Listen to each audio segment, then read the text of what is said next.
Good afternoon, everyone. Good afternoon, Jim. We are live on all channels. I think Jim's getting the Insta and TikTok's up on Instagram. Welcome to TikTok and Instagram viewers. We're live. Richard, I will say though, if people want to be quite interactive with us, we shared the spreadsheets and things last week. If you do want to be interactive and actually see that, probably the best place is our YouTube channel to follow, and the whole playlist for the Wealth Creation Show, and obviously our mini-series of the Diary of a Property Investors on there to follow. Anyway, so just to pick up for last week, Jim, we were still concentrating quite a lot on the business venture that you had with obviously a estate agency, and the repercussions of that, obviously, because you entered that without maybe your risk analysis and complete planning and thinking time and entered that. So you were dealing with that, and we took a wee bit of time. We stopped to obviously look at your purchases as you were still purchasing as an investor in your own right. You have obviously purchased quite a lot of flats and properties and things in that time, so we stopped to have a wee chat about them. But we're still obviously at that stage where you are dealing with the responsibilities of the business and things, and all your financial and legal responsibilities at this stage as well, and how that was having an effect on you in a professional capacity and obviously your personal capacity as well, and all about how obviously you accumulated wealth, but then you've also at this point where you're starting to lose quite a lot of it. And that's kind of where we left off last week. So picking up today. I'll let you lead off for where you want to pick up from today. Jeez, I'm trying to think where we left off the last time. I mean, I know. I was thinking about it. And I'm quickly when did I buy what and when? Because we were going to talk about the back-to-back stuff, and I'm just looking. Yeah, well, that's the last thing I've got is back-to-back. We spoke about back-to-back, and you can't do back-to-back now, but at the time that was something you've done a lot of while building your portfolio at a certain time, and it was instrumental in obviously building your portfolio. So let's talk about back-to-back. I kind of do back-to-back. It does work to a certain degree, but you've got to have a bit of money behind you in order to do that. But let's you've recapped where we were. You know, Duddingston Drive was probably the last place I bought in Kirkcaldy.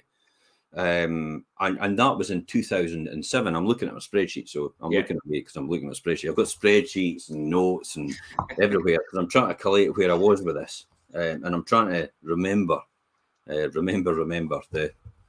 5th of December. I reckon 5th of December, as far as I'm concerned, because that's when I'm born. Anyway, so we're 2007 is Duddingston, and then I tell you what, I stopped for a couple of years. I stopped actually buying, but why did I stop? I hear you ask. Yeah, I was just going to say, why did you stop, Jim? Good question. Why did I stop? I stopped because I took my eye off the ball. Now, this is the shiny penny I talk about, and I used to get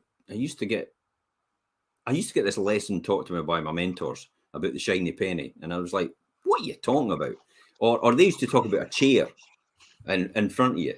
And what used to happen in this example that they used to talk about, they were walking along in a straight line. So they were actually showing me, they were walking along, there's where I'm right now, there's where my goal is I want to go. So they used to walk along in a straight line.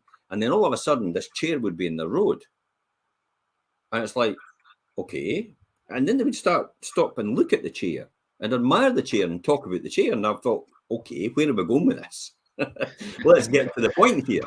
And I got frustrated about it, and they said, no, this is a nice chair, and it's a good chair, it's a shiny chair, you can sit on this chair, and this was the shiny penny story. This is the fact that, you know, I know it now as you're walking along the road and all of a sudden you just see this wee shiny penny on the ground, and you know where you're going, but all of a sudden you start to focus on the shiny penny, and you go down to pick the shiny penny up, and then you start looking at the shiny penny and go, yeah, okay. But remember, it's actually distracting you from where you're meant to be going. And this is the biggest challenge for me, shiny penny. Remember, I'm distracted already because I've taken on something that, in hindsight, I probably should never have taken on. In hindsight. However, we are where we are, and that decision at that time was, it probably still is the right decision now, because I wouldn't be where I am, and it would be frightening. This is another lesson I learned. I'll come back to the shiny penny in a minute. I'll go round this. It's the thing that I don't understand the most, and most people hear me out on this, but it's a classic example about when somebody goes on and says, "If there's anything, was there anything that you ever regret doing in your life, and would you change it?" I immediately pop into my head and go, "Okay, if you've got kids, the answer to that should be no." Mm-hmm. Yeah. If it was before your kids, because the answer to that should be no. Because in my timeline, in my world, it's the butterfly effect thing. Yeah. It's the decision that you probably wouldn't have made then, that you made to have your children, maybe means that your children would no longer exist. And that's how I look at things. See how I look at this bigger vision, this peripheral. Yeah. I look at the bigger picture rather than actually looking at the isolated case saying, "Oh, I'd love to get rid of that out of my life." And it's like, no. Everything that's happened to me, whether it's been a failure or whether it's been a success or whether it's been just nothing and wasted my time, has brought me to this point in time. I would 100% agree with you on that. I do think that, and has to be celebrated.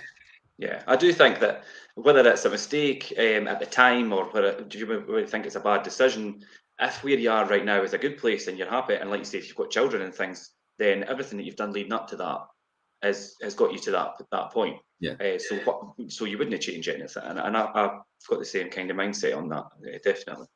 And that's when you go back to the shiny penny. So we go back to the shiny penny story. You're standing there, and it stops you forgetting where you are. So what happened was, Century 21 became a shiny penny. And unfortunately, it was a shiny penny I locked myself into for the next 5 or 6 years by contracts, by leases, by agreements, by cars that I committed to. Financial obligations. Yeah, but all in my name. So I had to ride this out and make the best of the situation I was in there now. Now, bear in mind, I'm still not earning any money from this business at all, and it's cost me money every single time to run it. And at this point, it's probably at the point, I think, where now my business partner has now left, because they really had no commitments and they were a man of straw. So therefore, them walking away meant that they wouldn't pursue them for anything, really. But me walking away, I've still got a fair considerable amount of wealth there. And the very fact that the moral obligation for me is like, if I pin my colours to the mast, this is just how I think. I don't know if anybody else thinks like this. But if I say, yes, I'm going to do something, I am going to do something. It's like, I do not say, yes, I'm going to do it, and then say, oh, I've been thinking about it, I'm not going to do it now.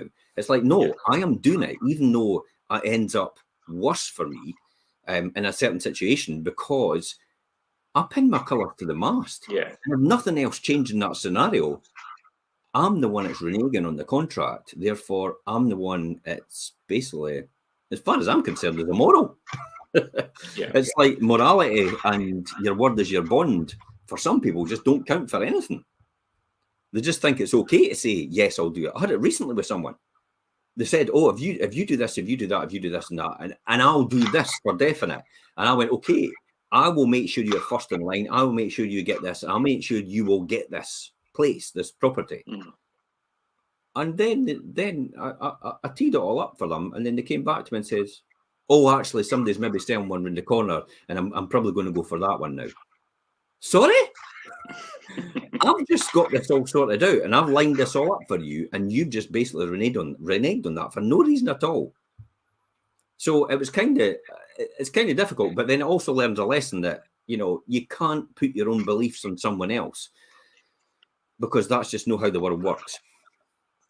That'd be nice. I think it's a big life lesson when you suddenly realise that everyone's maybe not got the same outlook or the same morals or the same, do you know what I mean, take on things as you do, and you expect at some point in life you do expect everybody else to be the same, and that's not the case. I definitely think that was the issue behind it. You do actually think, and it's the same for everybody out there, and you have to understand this. Tony Robbins talks about this all the time. Your belief systems are what you put on someone else. You actually attract another person that has the same sort of beliefs and core values as you. But you don't realize that's happening, and that's why you have a tribe mentality. There's other things in other situations, though, where I spoke to Ian about this morning, how certain property trainers actually attract vulnerable people who don't really have a pot to piss in, for want of a better phrase, and they make them believe that they could become a millionaire.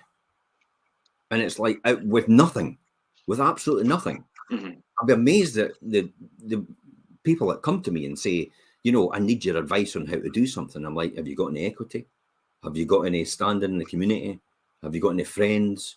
And the answer to every single one of these is no. And I'm thinking, you're never going to be a millionaire then. You've got no chance, because it's you, it's the problem. It's no one else. Yeah. I had it recently. Well, there's you as the problem, no one else. I had it recently where, a couple of people decided to go with another agent. And I'm like, what did I do wrong here? Because clearly I know I exceed and excel way above everybody else. I'm not even on the same pitch as everybody else. They're not on the same pitch as me when it comes to selling property and negotiating property and getting the best price. So what is it I've done wrong and I've failed to communicate to them? And I realised what it was. I hadn't demonstrated it clearly. I just took it for granted. That they would know, yeah. Yeah, this comes back, and this is a wee life lesson as well. This comes back to the athlete that trains every single time. So I took a break during the November period. And in December a wee bit as well. I took another week off in Spain as well. But I was working, but I wasn't going out constantly to pitch to people to get their business. I went off the boil because of that. And I've now realised that's what's happened. I went off the boil. I stopped doing certain things that I would typically do in my pitch every single time. And lo and behold, the last two people that I went to see went with someone else. And I'm like, that doesn't make sense at all. And that's what it was. I'd failed to communicate certain parts of that in the conversation. I failed to pick up on it as well. But that's training and developing every single day and doing it day in, day out in order to be the best at it. Why do you think golfers train every day? Why do you think the athletes, the swimmers train every day? Every single day they do something to further their career or what they're wanting to do in terms of winning an Olympic gold or Olympic medal. And they train every single day for that reason. It's a discipline. So why should I not do it? And why should everyone else not need to do that either? You'd be amazed at the amount of people out there that think they don't need to do that. It'll just happen. If I manifest it. No, it's not going to happen like that for you. If I think about it a lot, if I put charts on my wall and all the rest of it, it's like, it's going to happen. It's going to come to me. No, it doesn't happen. You need to make it happen. Unless you make it happen. You have to take action and do something about it. That's what the point is. Yeah. Somebody says what we're talking about, wealth creation. We're talking about my property journey as well, actually, how I lost my first million after I gained my first million. So we're talking about that, and we're talking about property investment back to back. We're learning life lessons in between as well, just to play the catch-up game for that person. And anybody else who's actually watching. So that was a lesson in itself, at the fact that I was left holding the baby with no income at all. But I managed to survive on my property income because I had money coming in still. So thank God I built my property business, my property empire at that time, because I had that income coming in, and that's what we survived on. Otherwise, I would not be in this position today. I would have probably had to just fold and call it a day. And God forbid, I might be working for someone else. Yeah. Hi, I tell you what though, I'm not gonna decry that. Having a job you love is absolutely fantastic. Mm-hmm. I loved being in industry. I loved being a financial controller in manufacturing because it just floated my boat about processes and systems and understanding how things were made and how they're manufactured. There's nothing more exciting than being in a manufacturing business. And I would go back to that in a heartbeat if I chose to. However, there's a bigger picture I've got to achieve now. And that can't be part of it anymore. But I tell you what, it was great. It was fantastic. And it was a real worthwhile job, actually manufacturing and producing something. I mean, we used to manufacture at Phyllis Russell. We used to manufacture all the cards in Trivial Pursuit. We used to manufacture that. we used to manufacture the cigarettes, the packets for John Player Specials. So we used to manufacture the board for that as well. We used to manufacture the cover of Yellow Pages. The cover, not the pages, but the cover. Yeah. So the board that actually went into that used to be Tillis Russell who did all that. You know, all these different things he used to manufacture, and I loved that about it. That's why I loved doing the manufacturing. And then Macintosh was all the school refits. So we did all the schools in Scotland, more or less. You see furniture in that school. That was the company that I helped run at the time. It manufactured all these carcasses and worktops and everything for these schools and fitted them. That was Macintosh. Now, for me, that's something to be proud of because it's something you've actually helped achieve. Whereas, yeah, opening a door for each other and service-based industry, yeah, it's great. But where do you add the value? That's what it comes down to. That's what wealth creation is all about. Where do you add value? Where do you fit in? Or are you just opening a door for someone and putting your hand out and expect to be paid? Yeah. That's, you know, why would you not want to do that in the best way possible? That's maybe just my mindset. No, I could understand that, yeah. So if you want to be the best, if you want to do something, then make sure you be the best at it. Be the best at it, work towards being the best at it, and drive that through every single day. That's what will rise you to meteoric success in everything that you're doing. Not just what you're doing in there, but everything outside of that, because you don't really differentiate your work from your home life. I'm amazed at people that say that. Well, they're probably broke at a different level, and they're probably not got any money. They're probably up to date in their up to their eyeballs in debt, because they say, "Oh, I've got, no. When I go away from my work, that's it. I switch off." And I'm like, "Well, I can't imagine you'll be that successful in terms of the 1% group in Britain, the top earners. I can't imagine that if you're going to be like that." And anybody that goes on Instagram or whatever it was and LinkedIn and says, no, I switch off and I don't do, it's like rubbish. You're not telling me you don't switch off, because I tell you what, in order to be the best at what you are, you have to be on it all the time. You have to do that, yeah. It has to be part of you. It has to be part of your core. And what I mean by part of your core, and the classic example is, I used to say to everybody, if I was a stick of rock, okay, and you sliced me in two, and you read that in between, it would say fiveproperties.co.uk in it. If I could get 5 properties jammies and pants and trousers and outfits, I would wear them every single day. Why do you think I run about in a branded car? It's not to show me off. It's just like, I'm proud of what I do. I love what I do. But I love property investing as well, because it helps other people and it develops wealth so I can help other people. Yeah. You saw it yesterday. I put a post on and said, I'm climbing up Tootball. Yeah.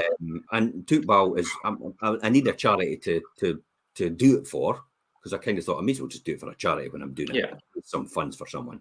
But at the same time, I mentioned about the fact that if you miss out in the first round, don't worry, because we're looking to give away £35,000 this year to charities and causes in Fife anyway. So just tag yourself in there and mention it. Now, where do you think that 35,000 comes from? It's what we do. Yeah.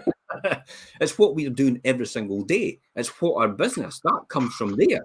So the people that use us, that we make money from, we actually give feeding back into the community. Yeah. I give most of that back of what I earn into the community for that reason. It's not a tax dodge. It's nothing like that at all. Because I can hear the cynics out there going, it's a tax dodge. He's up to something. He must be, all these different things. It's not. It's the very fact that there's only so much that you can make. And the rest is just for show. I'm not a show person.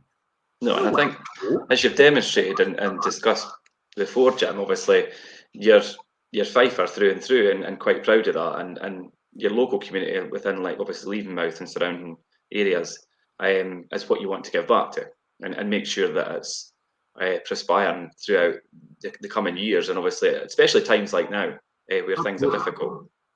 If everybody really, truly understood and got into my head and understood what I said, every single person would be using us to sell their house in Fife.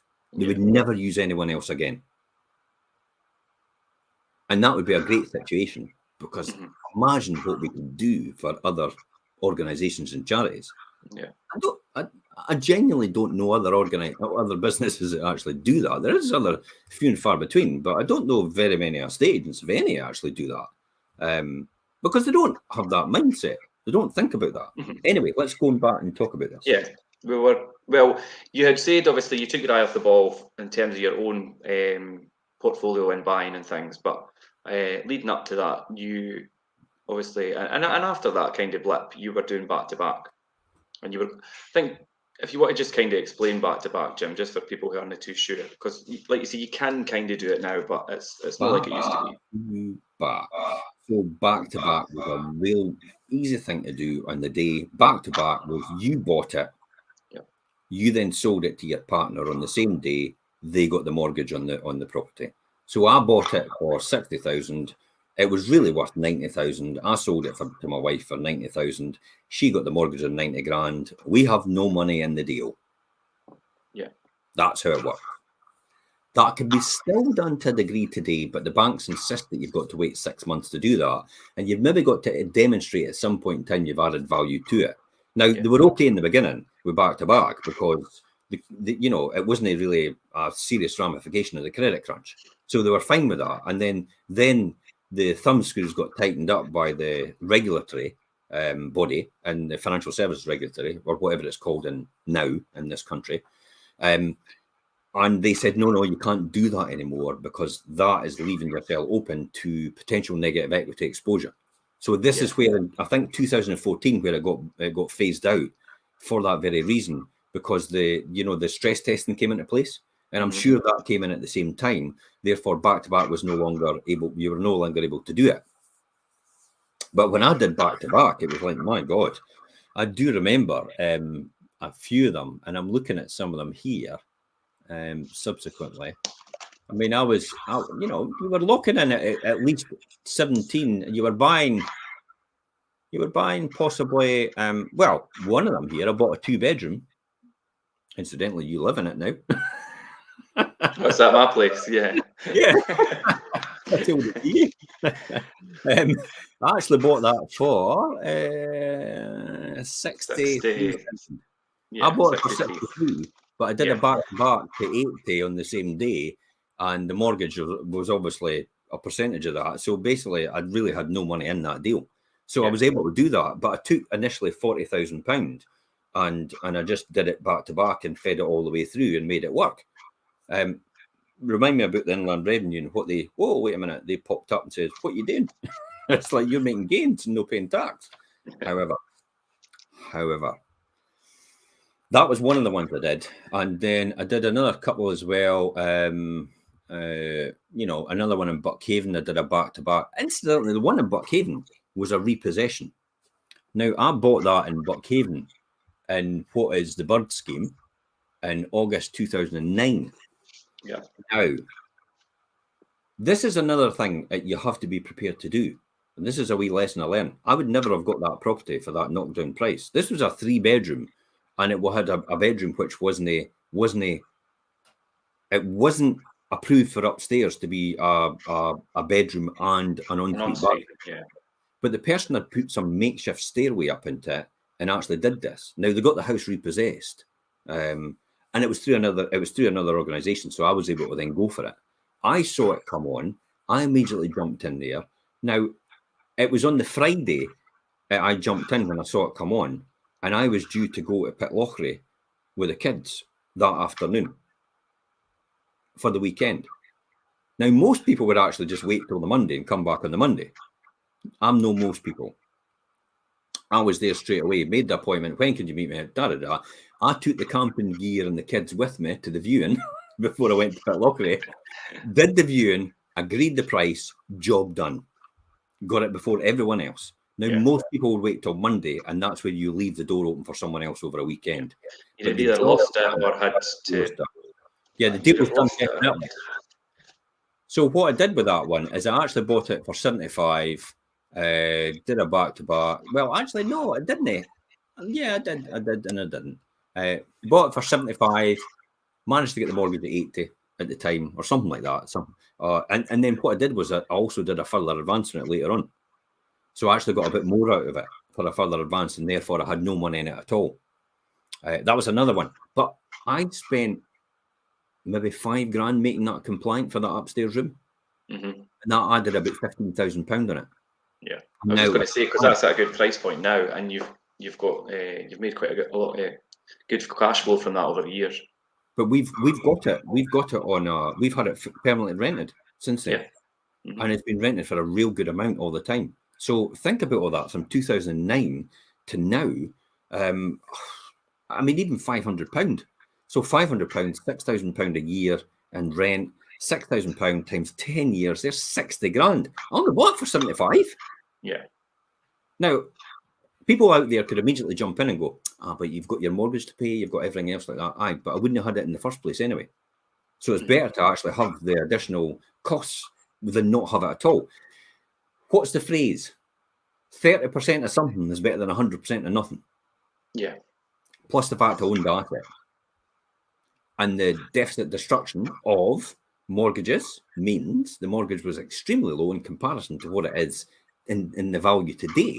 Therefore, there's a huge amount of value locked into there by me making sure that the top was compliant and it was all passed through building control and building warrants and done properly. Yeah. That was market did that as well for me at the time. So that's what it is.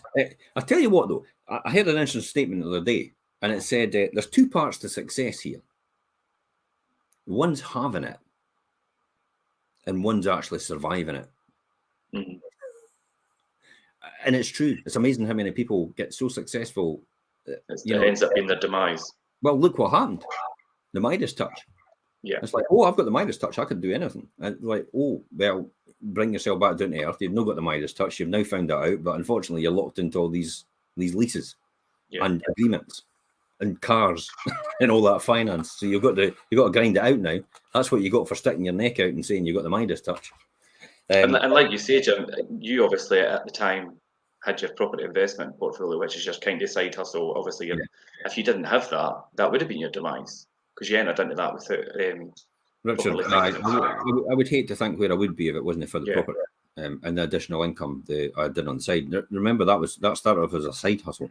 Yeah. See how that can build up over the years. Now that started off that was mid 1990s. So now we're on 2009. We've hit the credit crunch. We are literally over 10 years in. Mm-hmm. 10 years in, I've developed something. It saved my skin, basically, financial skin, and kept me on track. But I tell you what, mentally, it was a big toll. You know, we're still comprehending the fact that I'm still building this. I'm locked in these deals. You think of the mind space you are when you're in this, because you're locked in these deals. You can't get out, and it's becoming more and more apparent. And there's no light at the end of the tunnel, and you're on a hamster wheel for the rest of your life. Yeah, that's what happens to you, and then everything narrows in, and that's where depression starts to set in. That's where you start. And I don't mean, oh, I just feel depressed. I mean chronic. I mean like clinical depression. I mean like it's hardwired into you now because you've basically burnt the candle at both ends and in the middle, and there's no candle left to burn. Yeah. So this is what happens over time, and then what happens is most people then go to you use the drink to try and control it by saying, "Oh, I feel really happy because I feel free in my mind." It's like, and then the next day it's like, boom. Back to high. Boom, back to reality, plus the fact that what drink does to you, it brings you right down to the bottom, and worse. So you could easily see how the dark spaces start to appear, and the dark thinking starts to appear as well. And you're constantly on a hamster wheel. But it's amazing at that time. Remember when I'm in that mindset, I'm still doing this. Now, the reason I did that, the back-to-back, was I attended a weekend seminar with a couple of guys who first started out. And most people actually know them now. It's actually Rob Moore. All right, yeah. Aye, and he's sidekick. So I know he does a lot as well. They're both his sidekick.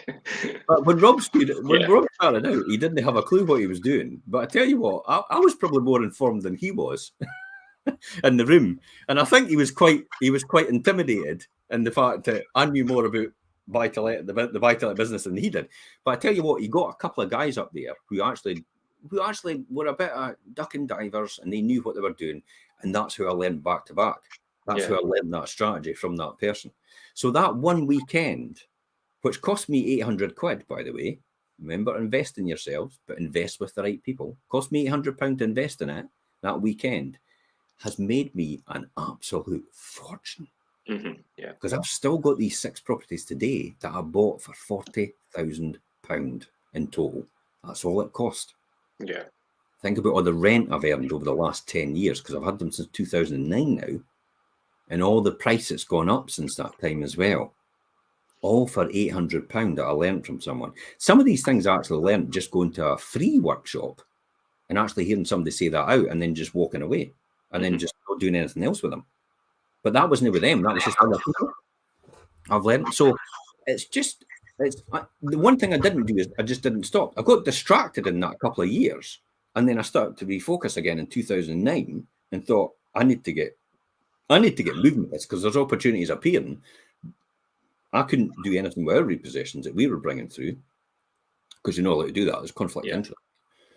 But I was able to do it with other repossessions that came on the market elsewhere and do it like that. So that was definitely one I picked up. That's a good. It's a good example of. Do you know, Jim? You say obviously invest in yourself and go to training and training courses and things with the right people, obviously. But I think a lot of people go to these and they come out thinking, "Oh, I'm going to do this, I'm going to do this," and try and overdo it. And what you taught me is, even if you take maybe 2, possibly 3 things, or even if it is just the one thing from that and incorporate it into what you do, and if it works, then it's worth your time. It was worth the cost of whatever the course was. Absolutely. If you could implement that to your advantage, I've always said, and it's the one thing everybody laughs about me. It's like I would go to the opening of it, an envelope, if it furthered my cause. Yeah. Genuinely. Just to learn that one big thing from someone, just one thing, it would change a wee bit of my direction. It's like having the, the typical when you used to light the paper with your magnifying glass in the sun. It's like that's what it was. I just wasn't in line with the sun yet. And then what happens is when I started to move the magnifying glass, which was get further training, further information, further advice on where we are right now, then I started to move it, the sun shone and it lit the paper and I was on fire again. Yeah. Here we go again. There was another book I read actually, which was Andy Shaw, Money for Nothing and Property for Free. Yeah. And that went on the back of that as well and actually reinforced what I was doing was the right way forward in order to build it again. So I bought these 6 properties at that time. One of the other lessons I learned was, and this was, I was in a state at that time with Century 21. I was still running that. But one of the things I did learn was how, for want of a better word, how rubbish other estates are at negotiating. It's like, it was comical sometimes. Because I remember going out to Queen Margaret Drive in Glenrothes. Okay, now I inquired about this property online on this estate agent's website, and it was on at £100,000. And I inquired about a 4-bedroom mid-terraced. Okay, 100 grand it was on it at that time. That's quite a lot for them. And I inquired with them because I thought, okay, I'll look at this and see what I can see if I can add value because it was 4-bedroom. 4-bedroom's good return. Yeah. So I inquired with them. And immediately when I inquired, they announced that the seller's in a distressed position. They're committed to a new build. And this property sale's fallen through and it's come back on the market. She needs it sold desperately. And I'm like, oh my God, this is her agent is volunteering all this information to me. And I've never even asked that. I just phoned to inquire about the 100,000 level. And now they're telling me to take any offer possible. So what did I do? Even better, they sent me around to do the viewing with the seller. After telling you the situation. And I tell you, here's the lesson I learned when I was on that course. Here's another lesson I learned. And what it was walk in the door, shake their hand, introduce yourself, let them spill their guts, and then say, what's your mortgage right now? And she said 75,000, and I said, "If I clear your mortgage, have we got a deal?" She went, "Absolutely." And that's how you do it, yeah. You're having a laugh. That's what I learned on that course. Yeah. if I clear your mortgage, we've got a deal. And I was gobsmacked. 25 grand off just like that. All because the estate agent told me, and then all because the next one was the seller told me when I walked in the door as well, the position they were in. I desperately need rid of it. I've committed to a new build. I have to buy it. I don't know what to do. And then I just says, well, what's your mortgage? 75 grand. If I clear that, we've got a deal. Absolutely. Job done. That's another lesson. And this still happens today, believe it or not. There's times I've honestly, and I've been buying actively, you know that, where I've done this strategy right now in the last year or two, and the same thing's happened. And I am appalled at the other estate agents how they're letting this happen. They have no idea what's happening. I got a 1-bedroom in Cooper, and literally it was on 80,000. No, it was on at £60,000 for a 1-bedroom in Cooper. Mm-hmm. And I just said, do you think you'll accept 45,000? And it was on with the agent, and the person came direct to a property sourcer, and they had them down to 50. And I says, well, just offer her 45,000. And she went, I'm not taking that. I'll take 45,500. Okay, you've got a deal. And I'm like, you're joking. And they had to go back to their estate agent saying, I've sold it when you couldn't sell it, and I've sold it for 45 grand, and you've got on at 60. Even as the stage, and I'd be going, do you not think we should really put it down to 55 and see how we get on? Because it's another 10 grand, and I might get it shifted for that figure. It would drop by 5. No, they just tucked up the embarrassment and took the fee. You see how, as an estate agent, I know what goes on with every other estate agent. Yeah. That's why they can't. That's why a lot of them don't like me, because I call them out for who they are, Richard. They're charlatans. People like, they don't like being held to task and showed up for what really is going on. I've got no qualms about what I love what I do, and I love getting the result. Yeah. It's a sport for me. I love getting the best possible result, even more for a seller, even for a buyer as well, and getting a win-win deal for them.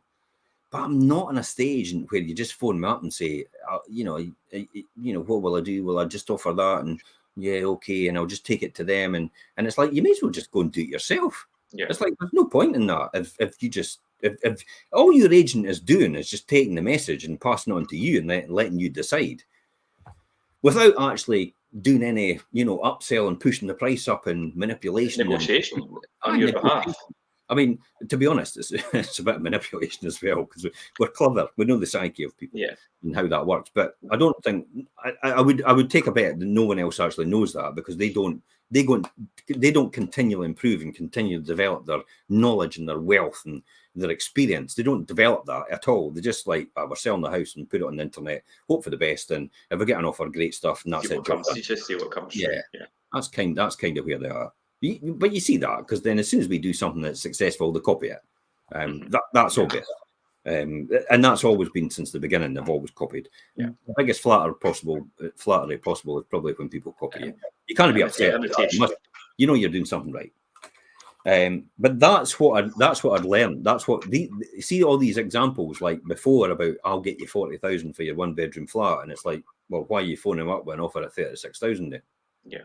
And that was another one. So you see how I'm beginning to build a profile of how estate agents deal with people as a seller and also as a buyer. Mm-hmm. And then thinking, God, I could blow them out of the water easily. Hence the reason why I say everybody should just sell us. No, everybody's going to, because you're just not. I would desperately say a lot of people they just can't afford us, if that makes sense. But they can't afford not to use us, because they don't realise the thousands they're losing at the end result. But that's entirely up to them how they think. Yeah, I think that's the important thing as well. And I try to explain that to people that maybe are on the other side of the fence. It's the end result. It's the end result. That's what I got for 75. I got it remortgaged actually at 85 back to back. So I got a good deal out of it, and hence the reason why I got 40 grand locked in terms of that. And then it came to the other ones as well. I got a 2-bedroom flat in Methil. That was on that was valued at 57. I got it for 15 grand less. Yeah. And then did the same back to back, and had another one Glen Office, 3-bedroom end terraced.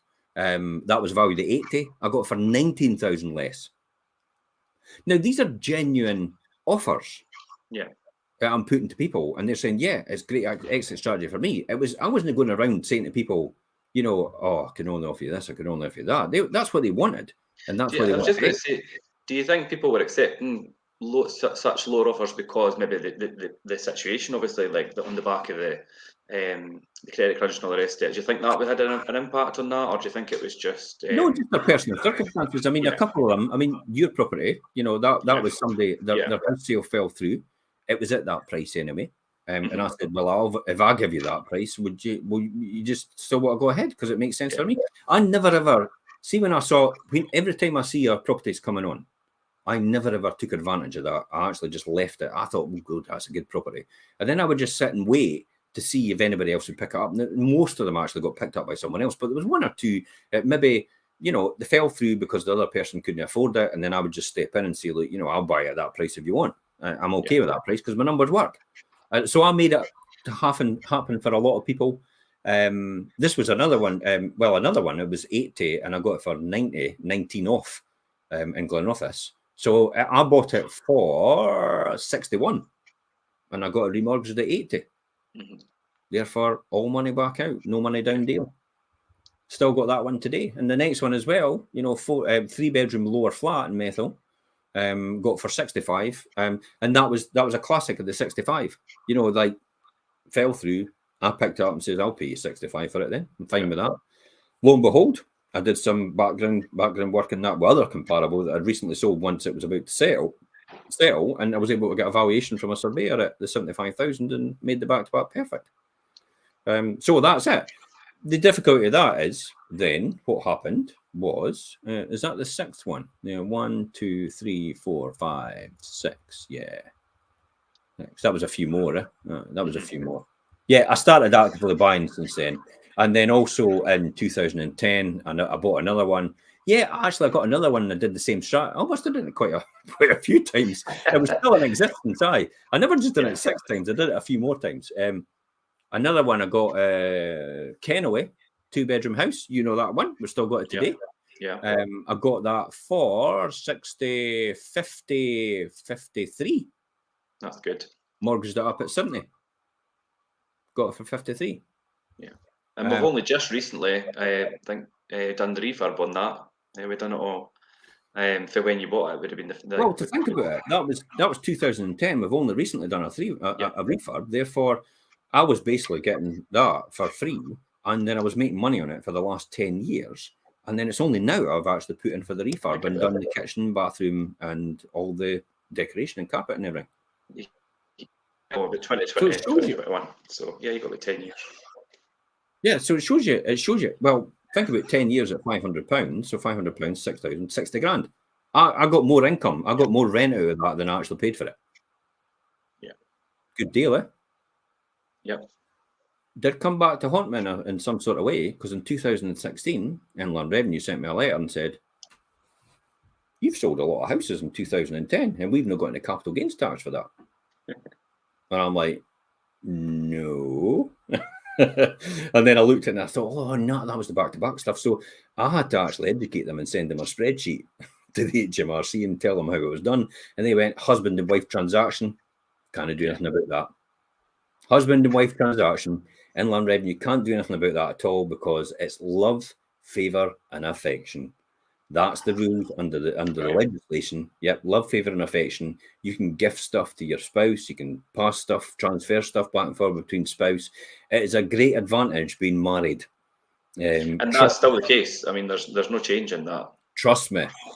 If you're and I'm a right charmer, especially with Valentine's Day coming up soon. If you've listened to my original story about why Elaine and I got married, as I ran home from college one day and realised that we were losing out on £500 a year tax allowance because we weren't married. So I thought, we better get married, and within 2 weeks we were married on the 29th of March, just before the end of the tax year. Ye old charmer. It's like we lived together for 5 years before then, but I realised when I did accountancy that, oh my God, we're losing 500 quid a year. We've lost 2.5 grand that we could have got free, tax free. And all because we weren't married. And we had always thought, it's just a bit of paper. And literally, because we always felt, we've always been like that with each other. But logically, why would you know then? If you're getting all these tax advantages. So it's a huge tax advantage actually to be married, especially if you're investing in that scenario. So to put a clinical face on it, by the way, I know people are like, oh, that's no right and all the rest of it. It's like, that's your beliefs. I've always learned by the lesson, there's your version of events, there's my version of events, and then there's the truth. Remember that.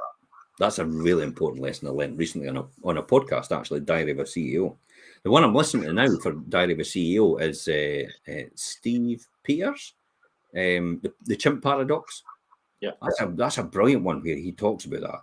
He talks about people's beliefs and why they do what they do, and he says, the trauma and how he gets people over trauma, and how he gets them to learn to live with it. Like, for example, he talked about this morning. He says, I could never change anybody. I could never change anybody's opinion about losing a child. He says and he says he's honest with them. He says it's the worst. It is the worst thing that'll probably ever happen to you. Mm-hmm. I can't. It won't go away in time. It'll be with you for the rest of your life.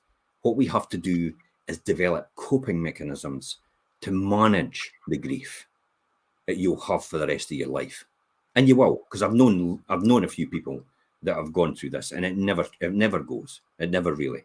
They just learn to cope with it and live with it. Yeah, which is a really difficult thing, but again, it's about the worst thing in the world. Yeah, I've heard people say it. It's like I've been at funerals where they've lost their son, and the father would turn around and say, it's probably one of the worst things you would ever want for anybody. Yeah. You never want to happen to anybody because to have your own children go before you is just like you couldn't even comprehend that. I was just going to say it's incomprehensible, really. That's how some people, I could see how some people could never ever get over that, and they're in complete trauma for the rest of their life. But do you see how you can learn from these lessons that other people have that you don't need to go through, but you can actually learn about that and how that affects other people? And how you could have empathy for someone else, not sympathy because you're not going through it, but how you could be empathetic towards someone else's challenge that they're going through and the needs that they need, and understanding more than anything by learning from something that's happened to someone else without needing to have it happen to yourself. That's a powerful message for anybody who understands how that is. That's a real good lesson. So that's where we were. And then, oh God, the worst thing happened ever.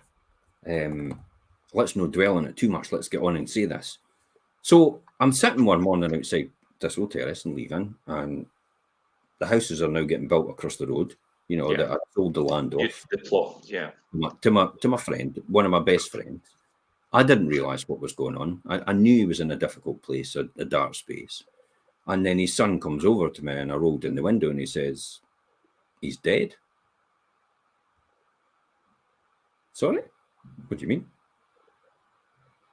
Who's dead? He's dead. Killed himself. You're joking. And I didn't think I could ever comprehend that. Yeah. And when I look back, I thought, was there anything I could have done about that? Maybe there was, maybe there wasn't, but it haunts me to this day. Yeah. And the fact that he just one day, and Christ Almighty, to be in that mindset and to do that, and it's like people say it's the coward's way out, but they don't understand where you are with that. Yeah. And it's the very fact that he actually went on his knees and tied a noose on the door handle and just leant forward. Never even jumped, just leant forward on the door. So, yeah, and to be fair, in that kind of situation, if he wanted to stop, he could have. Do you know what I mean? Like you're saying, it's not, but obviously didn't. I've been there, Richard. I've been there. He always talked about it. He always looked at his friends in his photograph, and he says, "Look, these two have hung themselves as well." I'm the only one left. And I'm like, I didn't realise that there was something going on. I just thought he was talking about the bazaar. Mm-hmm. And it's just like, that was it. One day he was here, the next day he wasn't. And then that's when I saw the trauma that cascaded later on from that. And what happened to his family and his children and how it affected them. Yeah. Then I guess, stopped me doing it. Because you've seen what happens, the aftermath of what that causes to the people that you leave behind. I came dangerously close to it. Mm-hmm. You don't understand how dangerously close it was. There was one point I was really envious of what he had done, because he managed to get out of it. He managed to get off that wheel. He managed to get out of that. The pain went away.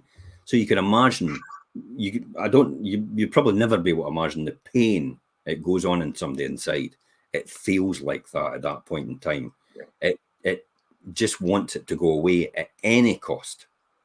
But the only thing that kept me going was the thinking about the ramifications of how, see, even in that point, everybody says it's selfish, and it's not. It's actually, you still think about the other people it'll affect. And that's how I completely get and understand people in that situation now, because of what I've gone through myself. Now, this was later on, and we might talk about that journey later on in some sort of shape or form. Yeah. But for now, we're only talking about this point in time. But I knew this is the dark space that I was in as well. But I didn't know at that time I was ever going to get to that point where I would actually really, it's a real viable option to do this. Yeah. But it's strange to think, and it's probably, I mean, not for you, because obviously you look back, but from my perspective, it's strange to think that you could actually be in such a place to actually go to that extent, but people do. Do you know what it's like? And it happens. There's a link in here actually to the Samaritans, if anybody's wanting to speak to them or anything like that. If anybody's feeling like that as well, and there's a free phone number as well in there.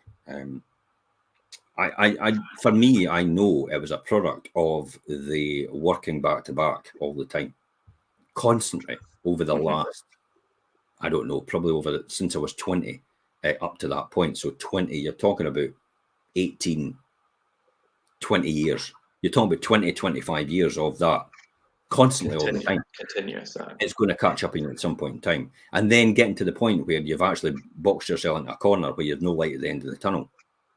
Now you can see. Now you can see when you've got no light at the end of the tunnel, there is effectively only one way out.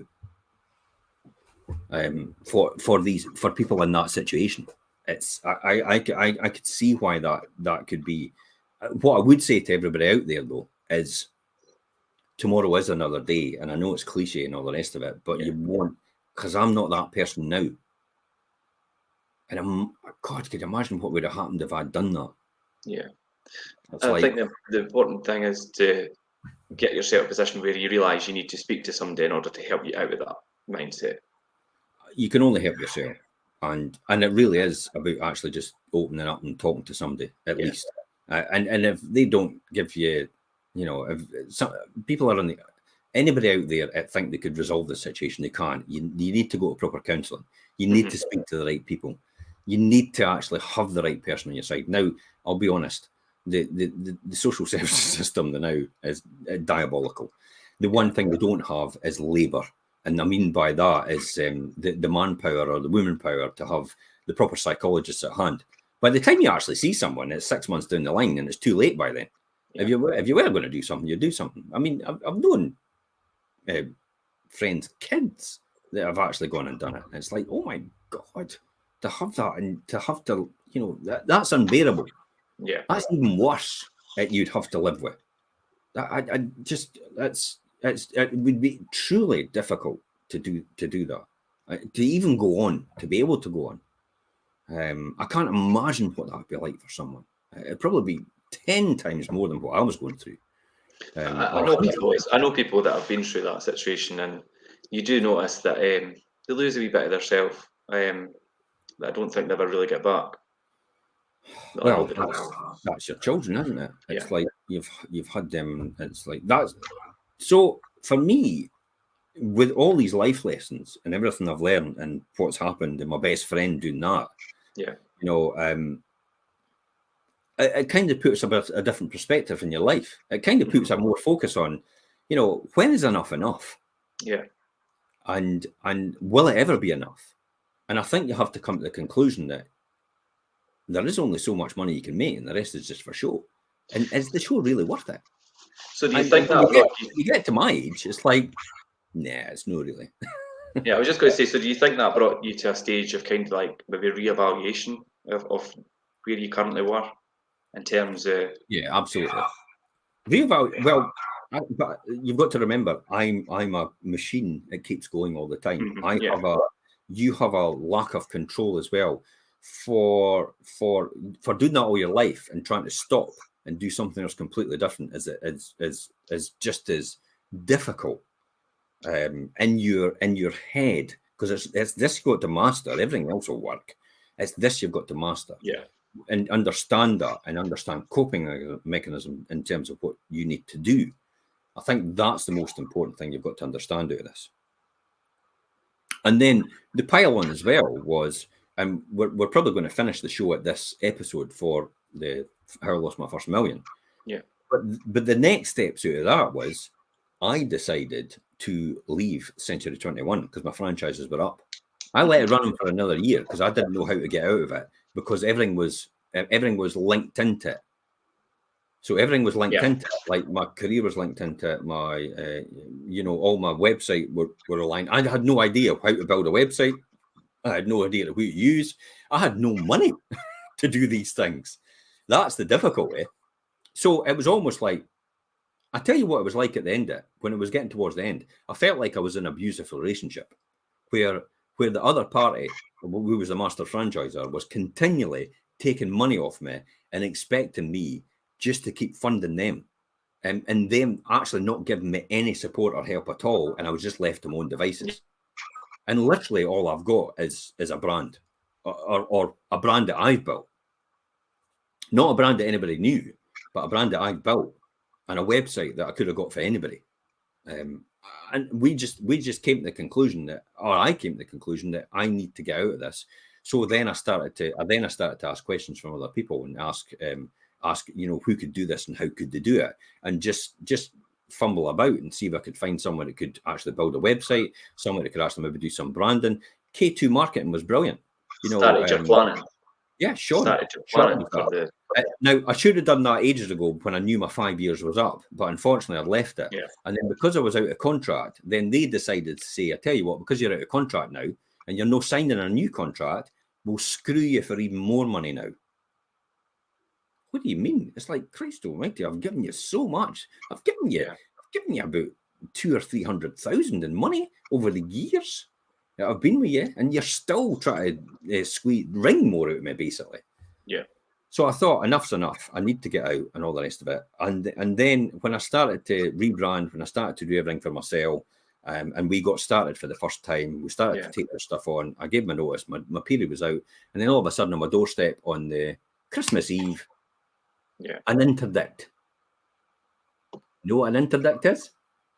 You have to cease trading right now as your current brand because it infringes our brand, Century 21. That's what they did, an interdict. Yeah, I remember. And you know what I did to that? Go and fuck yourself. Because I had now become a man of the world, and I now began to realise this is how the system works now. And I now began to realise over the years, the experience that I had, it's like commercial reality. You're not going to stop me because the company isn't in my name anymore. It's in my wife's name. Mm-hmm. She owns 5 properties, not me. So your interdict is against me trading as Century 21 or trading as a new estate agent, but it's not against my wife, who I am now an employee of. Yeah. And that's how I got around it. But I still had to take it to court. They still had to take me. They took me to court. They hanged it against me. I won my court case clearly. I wasn't infringing anything they did. And I spent £15,000 or £20,000 winning that court case. And even though I won, I only got £5,000 back. That's a really good system, isn't it? Yeah. You could win your court case and you get 5,000 in damages back from the other party. That's shocking. Absolutely shocking. And you know, that's how the system works, unfortunately. So there was another setback, another £20,000 I had to spend. So see how the tribunal, then there's something else, then there's something else. So just when you think you're getting your head above the water, somebody pushes your head back down. Yeah. That's the resilience you have to have, I think, in running a business. You have to realise that this happens to everyone. I remember Lionel telling me about it. Lionel had Thermal Transfer. So Thermal Transfer was a company in Fife. And he had Thermal Transfer, and he was now the managing director when he employed me as the financial director at Alba Diagnostics. I remember Lionel telling me the day that he was on his bed screaming and crying like a child, genuinely, because he thought there was no end in sight for Thermal Transfer. It was all going pear-shaped, and it was about to collapse and go into administration. 5 years later, he sold it for $6 million. there's a case in point, eh? Yeah.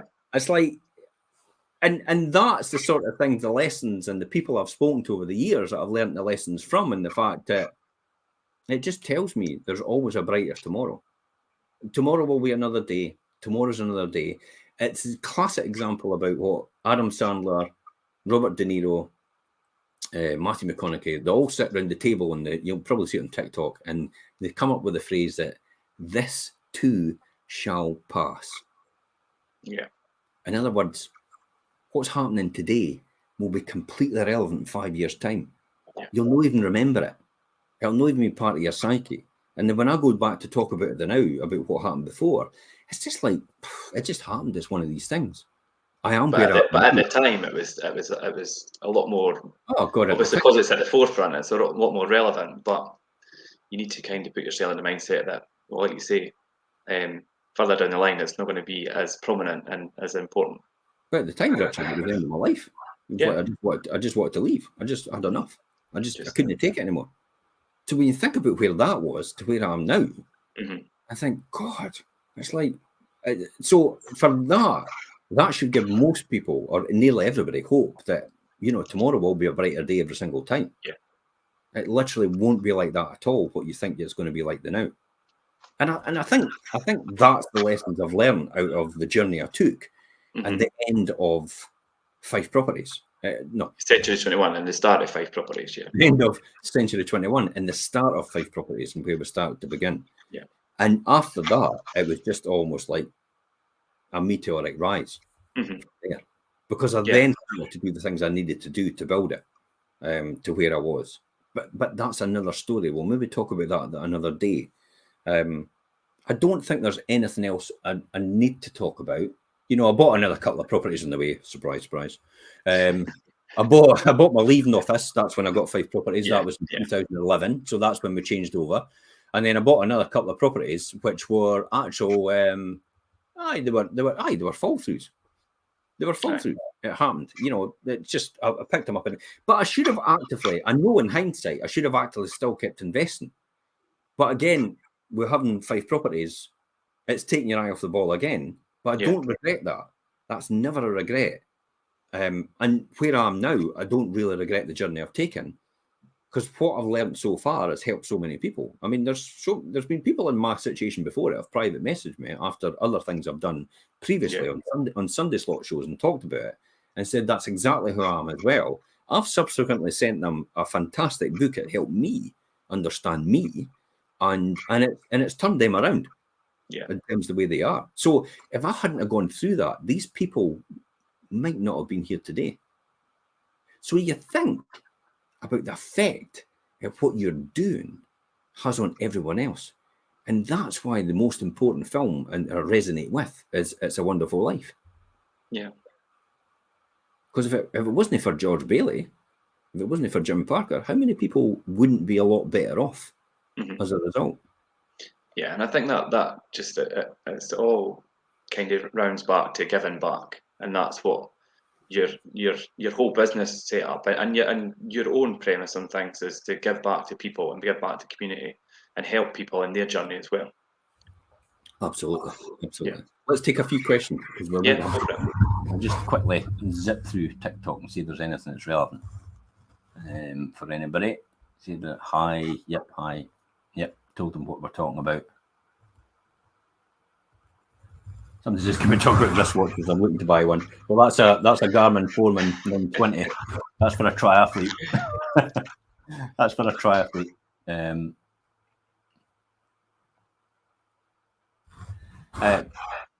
Must have been good capital depreciation on it as well, mate. Was it worth it now? Absolutely worth it. Absolutely.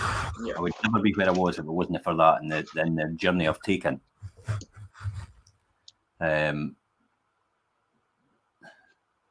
Yeah, couldn't buy in garage in London for 65 grand. You probably get a shared toilet. Maybe get a shared toilet, pal. You can buy a semi-detached house in Northern Ireland for 65,000. Yet Northern Ireland had its heyday. The market dropped like a stone. I only know that because one of my production managers was moved over there when we took over our sister company, Seago Advanced Ceramics, and he had to pay a fortune for his property at the time. And then it dropped like a stone. And he's now back in Glenorchy again, Pat Kelly. So Pat, if you're watching, or if anybody knows him, fantastic guy. Everybody will know Pat Kelly's a great guy. And that's it. Thanks very much for everybody. And that's the end of our episode for the How I Lost My First Million. Yeah, I think that was quite a good roundup, Jim. Right up to obviously the beginning of you obviously 5 properties and the end of obviously that journey. What we're going to talk about next week. It's like we'll have to think of something now. Yeah. Right. Well, okay. Well, if everyone joins us next Monday, 12:30, we will continue that journey. Jim, you could think about some points to pick up on. Listen, there's loads of stuff to talk about. Wealth creation is an ever-evolving thing. So we will be back next week to talk about something which will develop wealth more. If you've got any suggestions about what you'd like us to talk about in terms of wealth creation or any ideas, I mean, inflation's a classic. I'm going to talk about inflation tomorrow, but I'm just going to talk about in general and how it is the most destructive thing to our economy right now and why we need to tackle it. So I will talk about it in a wee 5-minute podcast tomorrow about how inflation needs to be kept under control. Good. Right. Okay, Jim, that's great. Thanks. And thanks to everybody who watched and any questions that come through there. That was great. And we'll be back next Monday, 12:30.